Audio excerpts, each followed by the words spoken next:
Mēs esam gandarīgi, ka mūsu uzņēmumam DT Mobili ir bijusi kārtējā iespēja piedalīties viena brīnišķīga projekta realizācijā un vēl viens brīnišķīgs vēstures lapus pāršķiršanā Rīgas zoodārza vēsturē – Lāču mājas rekonstrukcijā. Projektu īstenojot, mēs domājām, kā mēs varētu iesaistīt arī jūsu bērnu. Un tā rezultātā septembra mēnesī tika organizēts radošais konkurss Sveiciens Lāčiem jaunajā mājā, kurā mēs aicinājām sākumskolas bērnus radoši sveikt lāčus, viņiem uzsākot savu atrašanos jaunajā mītnes vietā.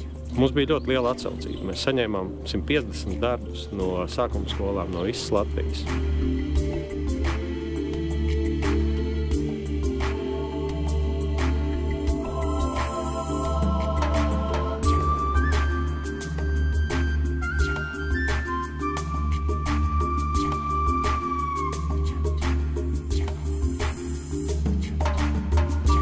Mīļie bērni, es vēlos pateikt īpaši paldies jums, jo faktiski jūs esat tie, dēļ kā šis viss tiek darīts.